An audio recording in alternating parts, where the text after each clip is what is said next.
present about the Great Depression.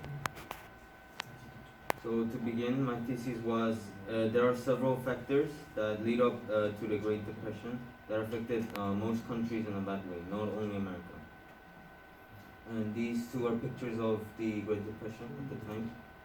So the first issue was the stock market crash of 1929, which was known to most people, and it still is, as the primary cause for the Great Depression. So this crash occurred because people were borrowing too much money from banks, and they weren't, and things were becoming a lot more expensive due to the advancements made in the roaring 20s. When the panic began, people were beginning to withdraw their stocks and instead bought gold to compensate for the, loss of stock prices. Companies had major collapses like the Dow, which had originally let's say its stock was originally 100, then 90% of it fell, and they only had 10% of the total things.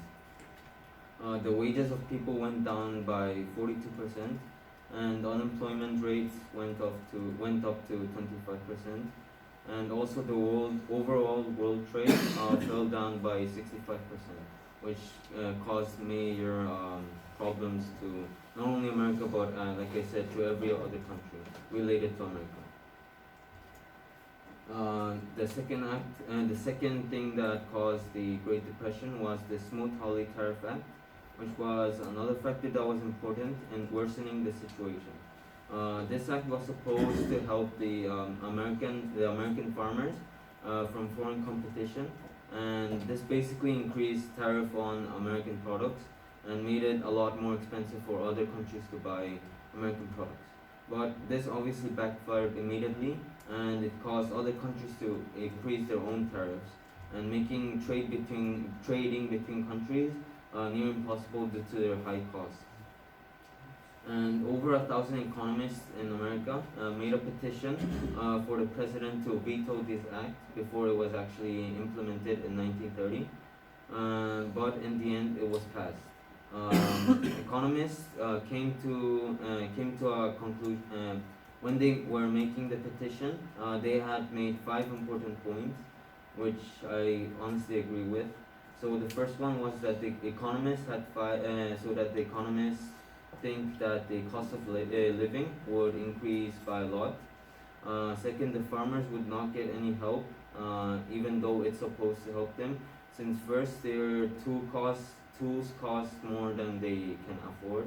And the second one is that they are doing businesses with countries outside, with the other countries in the world, and obviously since other countries are raising their tariffs as well, and it's not going to work that efficiently. And the third thing was that other countries won't buy products from America in general because their cost is way too much, and they won't buy it because they can't sell their products in America as well. Another thing is that competition between farmers inside the U.S. would increase to sell their products, and this obviously would make selling crops and doing a lot of things even more difficult in the situation that it was already difficult. And the last one was that the citizens who have invested abroad in other countries would suffer massive money loss because the tariffs and connections between countries would just completely collapse. So this is basically a graph that shows how it just basically plummeted. The third and final reason is the Federal Reserve, and this is my opinion. Well, I mean, this is a lot of people's opinion and facts as well, but other people don't think this is as important as maybe the Smoot-Hawley Tariff Act or the market crash in 1929. But I think this is very important, and I'll tell you why.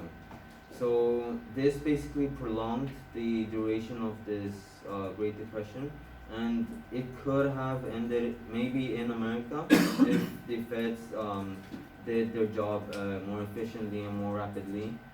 because their jobs is to increase the fluidity of monetary system in the U.S. and basically fluidity means like they increases the flow of money and it makes it easier to I guess they implement and I guess they pump out money to support their country. But as soon as the depression started, they did not act quickly and had no intentions of doing anything important that could massively change the effect of the depression.